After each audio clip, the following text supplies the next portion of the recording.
Hi everyone, my name is Bart Golub. We're here today with the webinar Party Prevention, How to Protect Your STR Properties in 2021. I'm joined here today with Sean Blankhorn from AutoHost. Hi Sean, how's it going? Good, I'm good. Thank you, Bart. Good morning. Good morning. So I'll tell you a little bit about myself. My name is Bart Golub. I'm coming from a company called Party Squasher by Blue Zoo. We are in the party prevention business. We're actually a company that was started by an Airbnb superhost for Airbnb superhosts in order to deal with the ongoing problem of preventing overcrowding at properties, which results in damage and evictions and other things related to that. And Sean here is working for a company called AutoHost. Sean, you want to tell us a little bit more about yourself and your company? Yeah. So I'm with AutoHost. We deliver an intelligent guest screening platform that helps our customers automate and scale their business when it comes to online check-ins, guest screening, and all the things that are critical to help our customers, which are property managers, to know their guest and understand what risk may be associated with the reservations that are happening within their portfolio. Perfect. So, Art, why don't we talk a little bit about how we can work together, and maybe before we do that, I'd love to share a little bit of some stats that we have. We've got a white paper that we're coming out jointly together with that our teams are just finalizing now, getting ready for a release. But there's definitely some really interesting stats in there, and I'd love to tease a little bit there. So the guide will be the definitive guide to preventing party disasters. And in that, we've been doing some data analysis on our side in terms of what we've been seeing pre-COVID and now during COVID in terms of trends and activities within reservations. And so one of the highlights or one of the key items that has happened during the COVID period is we've actually seen a shift in the risk level of reservations that are coming in. Obviously, the AutoHost platform is continuously assessing risk for all reservations as they happen in real time. And during the COVID period, we've actually seen a slight increase in risk. It's a really minor shift, but the important thing is to actually start to look at the underlying data to help us understand why that shift and what does that really mean to our property managers. So that's one key highlight is the risk has only changed moderately across reservations pre-COVID to COVID time period. One of the areas though where we've seen significant risk increase is actually in a twofold double increase in credit card failures, which tells us when we're looking at that data that there's now significant potential for fraud that's happening during the COVID timeframe. So that there's many risks that could break down to, but that's associated with the types of behavior that we're seeing and what we're seeing in the front page headlines around parties and other activities. These things are definitely related. And one of the other highlights from the report that we'll see when it comes out is that one night stays have actually decreased during COVID. But if we dig a little bit deeper on that data, what we see is based on the pattern in the activity is we see that the decrease in the one night stays is actually accounted for by a decrease in the legitimate one night stays. So because we're experiencing lockdowns and various restrictions, travel restrictions, everything else going on, we've seen a decrease in those legitimate travelers that are traveling. Maybe they're having a layover in a particular city and are leveraging Airbnbs to have a one night stay, or the couples that might be going into town for a night out. Those legitimate stays have actually been decreasing right now. And what we're actually seeing is an increase in riskier one night reservations. And those are the reservations that lead to the parties and the things that we're seeing as property managers as a real negative impact and pretty damaging. And so I think that really sets the stage for what we want to talk about today, which is, how do we prevent those parties from happening, and how do we protect our properties and our portfolios during these times and moving forward. Yeah, some great points. Yeah, so we'd love to take you a little bit through sort of the whole cycle here. Our combined solutions allow us to both monitor guests before they actually, get to properties and before we even accept reservations. And then, there's the sort of handoff of once people actually do get to the property, and it's obviously one person that makes a reservation, but then who actually shows up is, can be an entirely different deal, right? A lot of times vacation rental companies will, specifically ask for a manifesto of the people who are coming, but, it's up to the people making the reservation to actually be truthful and honest and fully transparent with who's actually going to be joining them on the actual day. So that's sort of where we come in, and we can monitor properties, once the reservation is actually, or once the stay is actually commenced. Until it ends. So Sean, you have the next slide there? Oh, actually I do. There we go. Perfect. Great. Yeah, no, so as you were just saying, Bart, I think what we see together as a joint opportunity here is there's this great opportunity for us to combine forces and work together to help property managers in terms of preventing these dangerous parties from happening, and dangerous in the way that they're impacting revenue, impacting reputation, and everything else. Fines can happen, and additional regulations, all things that we want to avoid. And the best methodology is screening our guests ahead of time, so we know the guests that are coming into our properties, and combining that with the proactive monitoring that party squashers have, because we know even when we deploy all of the guest screening, we will still have instances of people that come through without necessarily true intentions, right? So we need that combination, that 1-2 punch of preventative screening up front with proactive monitoring to ensure that parties never escalate.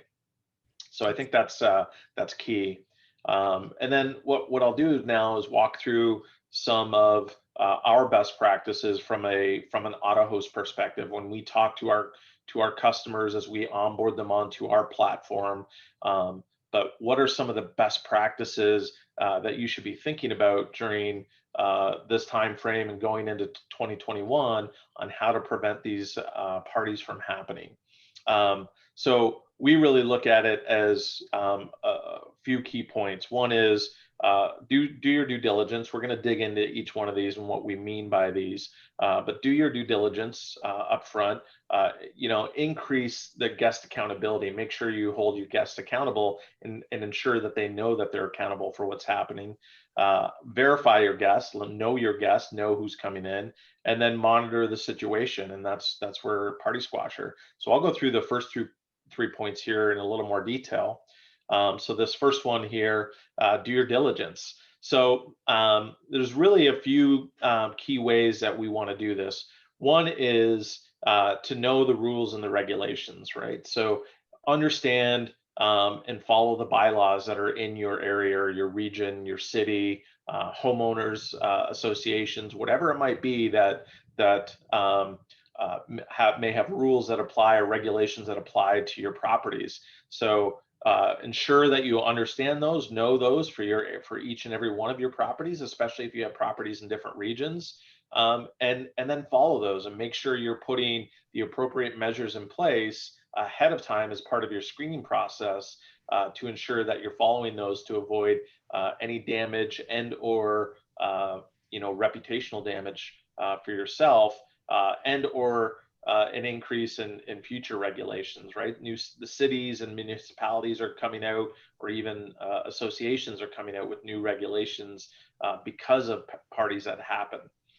Another key item is to know the area. So know where your properties are, understand and be realistic about the areas within where those properties are within. So is that party a hotspot? Is it in an area that has high crime? All of these factors go into the decisions that you need to make around how do you screen those guests within those properties, and those processes or rules or how you might screen those guests might change from property to property. What you might do in, say, Miami might be very different than what you might do in Iowa in terms of a property. So know and understand your area and what the challenges that you have to solve for there, or the risks that you have to mitigate. Establish your business policies in terms of service as well. So you need to be clear about what your company-wide rules are for your employees, so they know as they're doing the screening, especially if you're doing manually screening, what they should be looking for. What are the key characteristics that will help identify a guest that's planning to throw a big party, and make sure that you have those well established and in place, or leverage tools like AutoHost to help you automate those types of things. But knowing and understanding your business policies and the terms of service, and being consistent about how you screen your guests is critical to make sure that you avoid these parties from actually happening. And then the next major one is increasing your guest accountability. And what we mean by that is we want to ensure that we hold our guests accountable when they're coming into our properties. So first and foremost, we need to set expectations in the listing. So that's doing things like including house rules right within your listings in terms of what's allowed, what's not allowed. Be very, very clear and very specific about that. Collect security deposits. There's no better way than to hold people accountable than having a financial commitment to help them remember what might be allowed and not allowed. So find a way to collect security deposits and make them reflective of the cost of the stay and the potential risk of that reservation as well. So not all reservations carry the same risk. So understand what a risky reservation looks like and apply a policy around security deposits based on that, or based on the area of your property. And then the other one is to leverage usage agreements, right? So usage agreement is another great way for a multitude of reasons, but one, it has a psychological effect for those guests to, when they're signing, or even digitally signing or agreeing to a usage agreement about what they can and can't do in the property, there's now a feeling that there's some legalese tied to that, and that's important aspect for the guests to ensure they're holding themselves accountable as well. So that's key. All of those go to decrease the potential for them to host a party that could be damaging. And then the next one is to verify your guests. Really critically important. You really need to know your guests, know who's coming into your properties. This is your property. This is your reputation at stake. So do a few things when you're getting the reservation. Verify their information, collect IDs, validate forms of payment, make sure all of the information is matching between these types of information. Match the ID to the reservation, match the credit card to the reservation, validate that it's a valid credit card. As I mentioned earlier in some of the data that we looked at, credit card fraud has increased dramatically. So those are signs. Those are the types of guests that we can't hold accountable should they come in or make it into our property. So verify that information. Understand the travel plan, so you get a sense of why they're traveling, whether it's business or pleasure. You can dovetail this in nicely into a guest experience as well. If you know they're traveling for pleasure, then maybe you can enhance their guest experience as well. At the same time, you're identifying whether or not this is a higher risk for parties. And then check the booking conditions, right? Understand if it's a one nighter, understand if that user is a close proximity local guest. How many guests, how big is the property to the number of guests that are going to be joining. These are all telltale signs of whether that might be a potential for a party. You know, it's a bigger property in a city location that's a last minute reservation one night. These are all signs that maybe that could be a party. So you have to think about those things. And at the end of the day, don't be afraid to cancel the reservation, because the risk of those reservations is too high for your business. So those are the things that we think about from AutoHost. Art, maybe you can take us through how we do the proactive monitoring, should bad guests inevitably get into the properties. Yeah, absolutely. Appreciate it, Sean. So Party Squasher here is essentially a service or a device that can be put into a property and is able to actively monitor the number of people who are within that property, based upon pinging their smartphones and sort of forcing them to respond just like a Wi-Fi router would. So how we see here, let's start with, let's move a little bit off of what Sean mentioned before and continue down this path of understanding all of the risks related to overcrowding at properties. It can really depend on, as you mentioned, being in city environments, being in more rural environments, the size of the property, the proximity to neighbors, other people who might be disturbed by an excess number of people, crowding, noise, things like that. So what are we really, what's really on the line here? And the problem is there's actually multiple different types of risks that we actually have to think about and deal with. Property damage is sort of the most obvious one. We looked at a study a while back, and the average Airbnb damage claim is in the range of $8,000. So first of all, that's just an extraordinary amount of money, to have to, nowadays there's often mandatory, you can force your stayers to buy mandatory insurance, which can sort of cover you. But, even though you might not be financially liable, you still have, everything that comes from that. One is, if you're constantly leaning on insurance, your insurance is going to drastically go up. You could even be kicked off of your policy at some point. And then you have the hassle of dealing with repairs and things, right? I mean, if you have a huge, nice property like we see in the photo here, and there's a lot of damage, you can't rent that property the next day, right? So you either then have to stop taking reservations sort of indefinitely into the future until it's dealt with, or even worse, you could actually have to cancel reservations that you already have on the books. Which can be, extremely expensive for you. And then if you're delisted, then you typically have to go through a relisting process with Airbnb, VRBO, and prove to them that the problem has been appropriately mitigated before they will allow you back onto the platform. Aside from the property damage itself, you have the problem of dealing with unhappy neighbors. And even if your neighbors are the most pleasant people, it's tough to control, who's around and who's taking notice of, what's going on at the property. So this was already a huge problem, before COVID, where, the police get called, they come over, they issue a fine to the people who are staying at the property. The problem is once that starts to happen over and over again, the government and the police start to see this less of a problem of that one renter you had one time, and now see the property as a party house. I was looking at an article in LA recently of this huge mansion on a cliff, and they've had 200 complaints in the past 2 years. And now actually the city is suing the vacation rental management company, the property owner, a subleaser of the property, and all of these people were entangled in these lawsuits, and they were trying to charge them with hundreds of dollars worth of damages to the city. I mean, think of even just the police time, right? The tens, hundreds of hours that are, involved over the course of years with having police respond to these issues.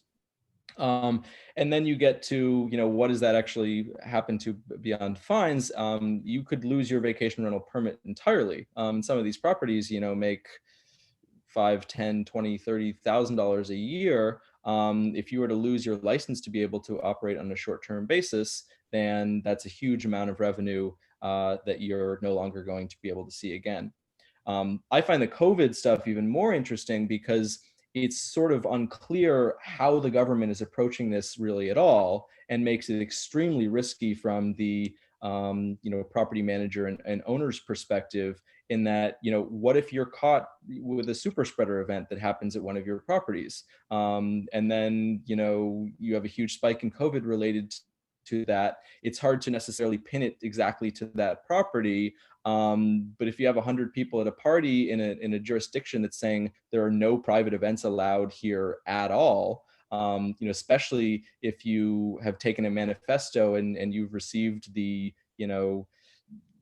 12 different registered names on the property, and those are all people with different last names, for example, then is the property manager or the owner partially liable in that they knew this event was going on? They knew this is multiple different households coming together at one time. So just gets very risky, and there's not a lot of understanding on, what the true penalties are in COVID era. But you have all the problems that we had sort of before that, and now they're just becoming more duplicative of the potential risks that we're seeing.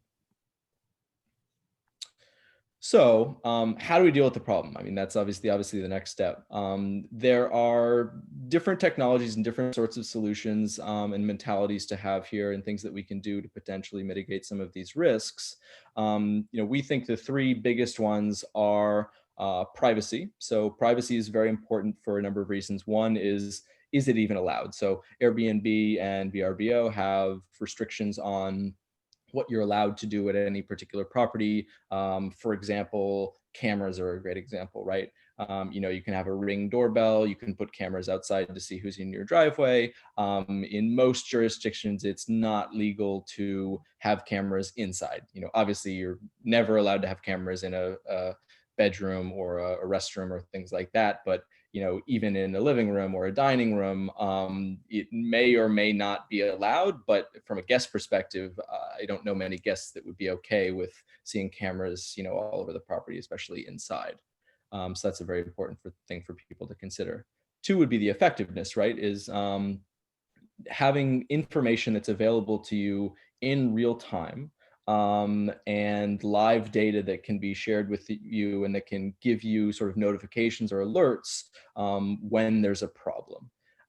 So in order to be effective, you need to look at tamper resistance. First of all, do people even know this is happening? Do you tell them it's happening?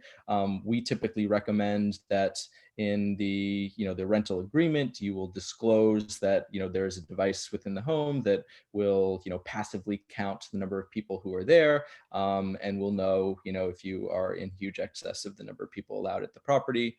But can it be unplugged? Can it be covered up? Can it, if it's measuring sound, can you put a bowl over it or something and tamper its ability to collect data, but it wouldn't even know that's happening.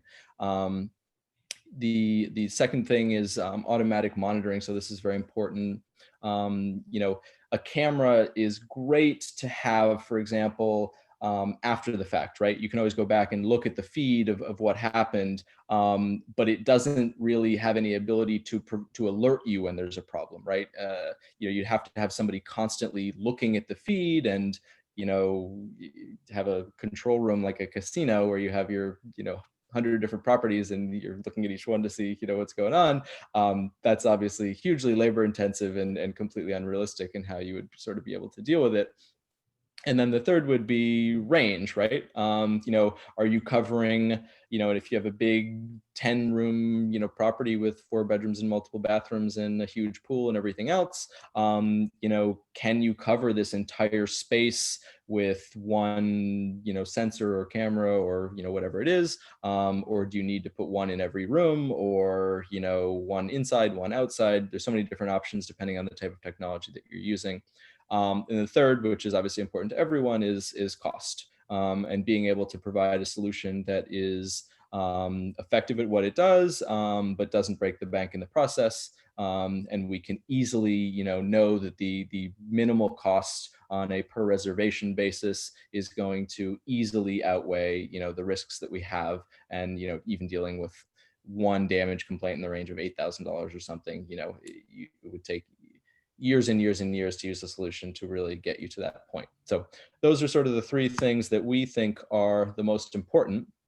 And now we can sort of dive into a little bit more about, exactly what that means for different types of solutions. So as I mentioned before, Party Squasher is essentially a device that's able to passively count smartphones within the property and use that as a proxy for understanding the number of people.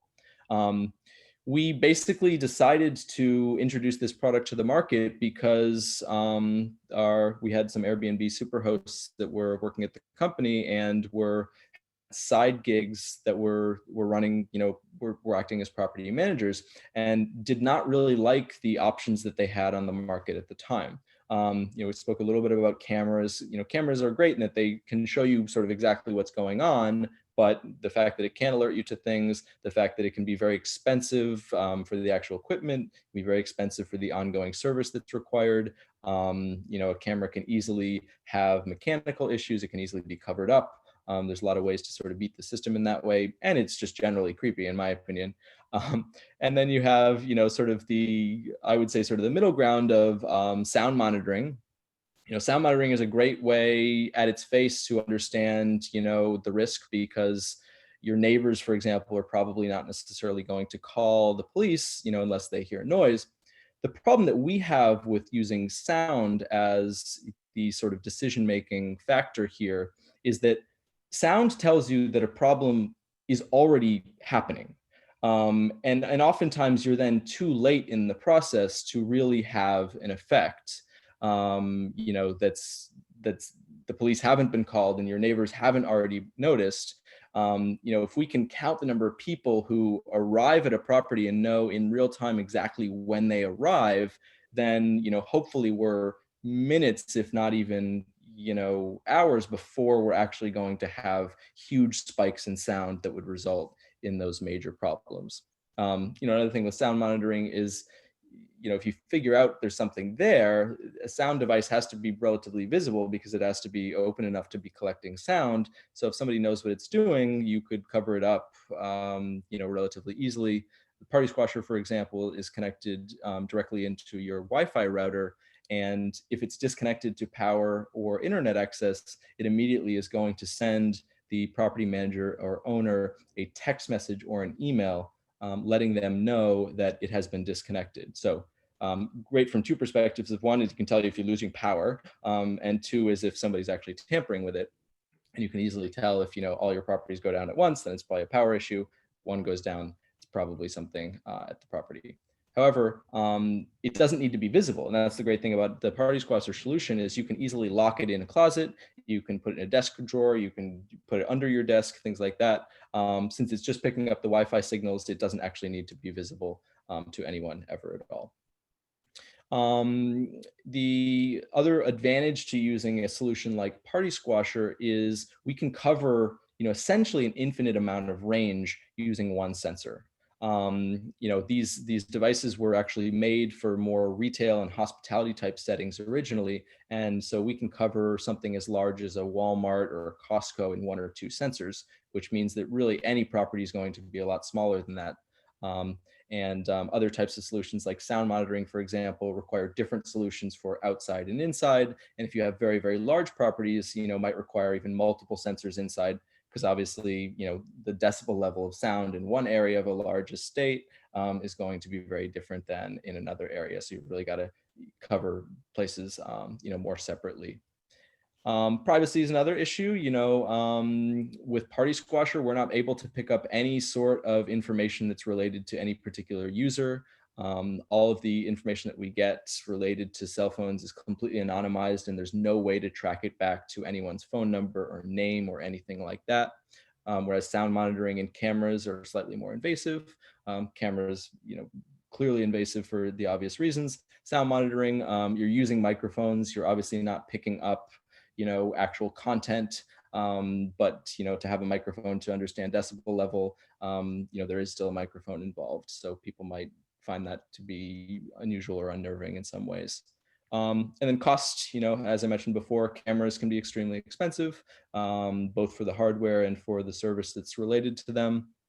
And then sound and party squasher, can have different, are generally sort of similar in terms of price, but the only difference being that sound monitoring, again, as I mentioned, can require those multiple devices in a unit, whereas party squasher, you're never ever going to need more than one. And lastly, let's touch upon, unfortunately, no matter what solution you do choose, you're always going to have the risk that's ongoing of a party still happening. And we can mitigate these effects as much as possible, using the solutions that both Sean and I have talked about, but still going to happen, hopefully a lot less than it happened before. So what do we do when a party does inevitably happen? One is having a clear escalation plan. So what do we do when we know that there is something happening that we don't want to be happening, and we know a property is overcrowded and we know a party's going on? Well, first, maybe send a text message, maybe send a gentle reminder, here are the rules, this is what you agreed to. It doesn't even necessarily have to be specific to you're doing this thing that's, particularly against what we agreed to. It can be just sort of the generic reminder that just sort of happens to be at the time when the problem is occurring, to sort of let people know that somebody's paying attention. Beyond that, maybe it's a phone call. So with Party Squasher, it's great. We actually connect to your Airbnb and VRBO calendars. So in the event of overcapacity, you will get, again, a text message or an email, and it'll tell you who's staying in the property and give you their contact info, including their phone number. So call them up. Say, hey, we know something's going on. We don't want this to become a problem for the neighbors. We don't want the police to get called. We don't want you to get kicked out, because you will based on what you agreed to in the rental agreement. Here's a gentle reminder to make sure everything's under control. And then, maybe the third piece of escalation is actually sending somebody to the property. This is obviously a level that we don't necessarily want to get to, but sending someone from your team to the property to be able to deal with the situation and hopefully you get everything under control is still a better step than the police being called and having to deal with all the legal ramifications of that. Two would be to document everything. Luckily with Party Squasher, we save data inside of the app. So you can go back and look at what happened, an hour ago or a day ago and sort of see the trends of how many people are at the property using that app. With Party Squasher Pro, we actually have a portfolio manager where you can look at dozens, hundreds, thousands of properties all in one place, save the information that way. So if you ever need to go back and deal with a chargeback, or somebody who's disputing that they had X number of people on the property, it's hard to dispute. When we can say that was 40 devices on the property between 11 p.m. and 2 a.m. For them to come back and say, oh, it's just me and my family and my dog. And then the third would be to communicate vigorously. So again, this is very important. It's very difficult when, if you're having communication via text and phone, and, through signing of rental agreements that are very specific and things like that, for people to then come back and say that they didn't understand the rules or they were following the rules. When you were very, very clear consistently about what those rules are and about the agreement that you have back and forth with what a reasonable renter does, and how the restrictions that you have related to overcapacity and what's allowed to be done on the property, whether you're allowed to host events, whether you're allowed to have parties, things like that, which can all be discussed in advance and always should be discussed in advance. So as long as you do these three things, you will mitigate your sort of exposure as much as you can, in the unfortunate event that a party does actually take place. So Sean, you want to see if we have any questions from here that we can handle? Yeah, absolutely. We've got a few questions in here. Perfect. So I'll go through them here. So first one, how does Party Squasher protect privacy? Is data captured? So that one's for you. It's a great question. So I briefly touched upon this before, but I can go into a little bit more detail. So Squasher collects what's called a MAC address. And a MAC address is a random string of letters and numbers that is related to the Wi-Fi card inside of the device. The great thing about a MAC address is it is not tied to anything. So it is not tied to your phone number. It is not tied to your name. You cannot figure out your address. There's no PII related to it directly. So even the MAC addresses themselves are hashed and salted and put through this process where you can basically never get back to the original input, even if you did have something to do with the MAC address. But since we get absolutely no personal data about people and all those, information that's picked up is just aggregated together anyways, there's really absolutely no risk from a privacy standpoint. We like to say we do a lot of business in Europe as well, and we were sort of GDPR compliant before it was cool. And privacy and security are extremely important for us and have always sort of been the cornerstone of how we've built our products. Great. The next one here looks like maybe one for myself, but the question is, do you need guest screening even for Airbnb guests? It seems the OTA does a lot of crackdown on party properties. So that's a great question. Certainly, I'll answer it from my perspective, and Bart, open it up to you as well. But from our side, guest screening for us is still, critically important, even for Airbnb properties. We've seen Airbnb properties still happening. Airbnb has gone a long way, I think. Overall, they've improved what they've done in terms of guest screening, but the reality is the parties are still happening, and the other reality is that property managers have different requirements. They also use different OTAs, meaning Airbnb isn't the only channel that property managers are leveraging. You have direct booking, you have other OTAs like HomeAware, Expedia, or VRBO, or what have you. And so the reality is if you want to have a consistent screening process across any and all platforms to ensure that your guest, then you need to do that guest screening, whether it's an Airbnb reservation or not.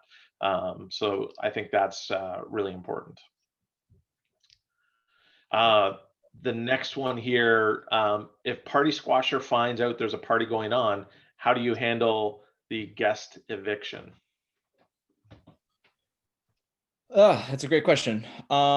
So Party Squasher is going to essentially provide you a real-time alert. And the alert is going to come in the form of a text message or an email. And so, text message is great because it's going to be seen instantly by somebody on your team who would be able to deal with the situation. So typically you would, then go through the escalation process that I spoke about before for, first, maybe that's sending a gentle reminder through a text message. If the problem is more severe, you might initiate a phone call immediately, letting people know exactly what's going on. You can describe to them the information that you have. We're aware that there are 40 devices in the house. There's no way that this is just a couple of people. This is problematic. This goes against the rules that you agreed to in the rental agreement, and you can be evicted. And if you're evicted, you will not get your money back, and you will, be blacklisted from renting from us ever again, and all these other things. So hopefully, once you go through that process and you make some sort of, pleasant threats to people, they will get their shit together real quickly and be able to deal with the situation effectively from there. If that doesn't work, then you typically would have to physically go to the property, and then let people know that they are being evicted and that they really had an opportunity to solve the problem, but it's too dangerous for you in terms of the legal ramifications, or the damage ramifications or everything else, and that you have to cancel their reservation right away. I think in COVID times, for example, this is an easier conversation because there are huge legal ramifications that are very, very obvious. But then you do have the health risks with even being on a property at that point. So it's a tough question, but the sort of short answer is hopefully we don't get to that point, right? And hopefully the steps that we talked about today, between both the pre-screening as well as the active monitoring and the escalation process, can allow us to mitigate the need to really have to evict people, except in very, very dire circumstances. Yeah, makes sense. Next one here, with COVID, what are your suggestions on business rules you should have in place to protect your property? What signs are you looking for in a risky reservation, and how many people is too many in a property? So I'll maybe cover the first part and let you cover the how many people piece. But in terms of business rules that you should have in place to protect the property, there's a number of things that you want to look for. You got to associate that back to what are the rules and regulations in terms of the property itself, and the agreements that you have with your owners and so forth. But you want to generally look for things, such as ensuring that it's not a fraudulent user. So you want to look for things like fake IDs, and make sure that the person is who they say they are. And you want to understand, at least their intentions of why they're traveling, especially if it's a riskier reservation. And there's a number of signs that you would want to look for. One night, last minute reservation. A larger property with a small group. So if it's a single individual coming and they're renting a larger property, why are they doing that if they're not expecting to have other people coming to the property? So there's a number of things that you look for in the characteristics of a reservation to help make that determination. And then in terms of the number of people, I'll let Bart, you give your thoughts or guidance on that.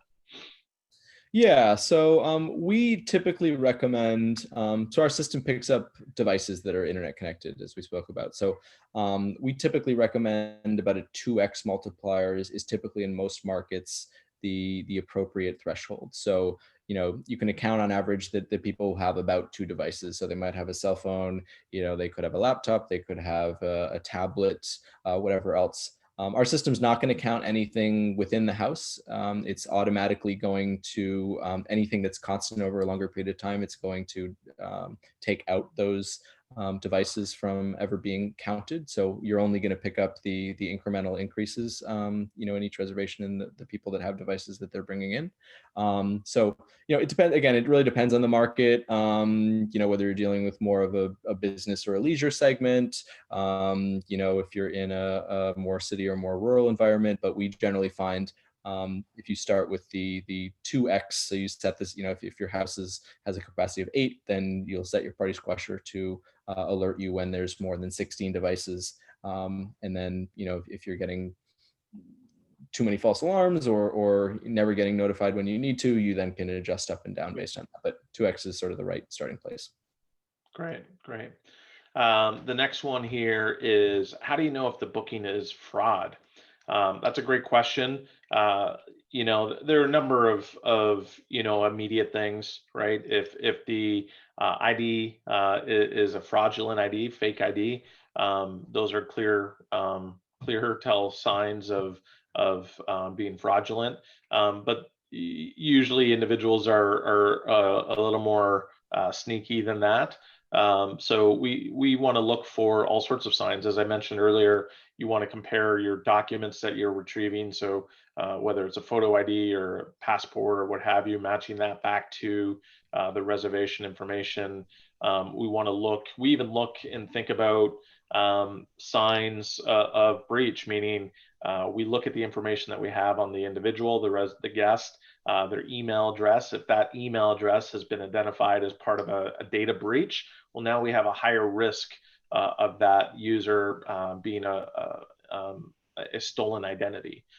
So there's a number of things that you can do manually or in an automated fashion, leveraging AutoHost, to check to see and make a determination on the potential risk of fraud in this. And then there's things such as, with chargebacks, as you collect more information and you can tie those back to IDs, selfie, we can do selfie match to an ID, and we're doing usage agreements. Now we're creating that paper trail. Bart, you talked about a paper trail as well.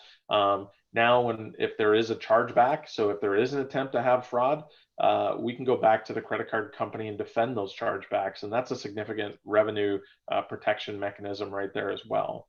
So that's key. The next one here is how cost effective is people counting compared to noise monitoring? Yeah, as I mentioned before, it's generally pretty similar, in terms of the actual sensors themselves, as well as the sort of monitoring subscription that you sort of have on an annual basis, typically after that.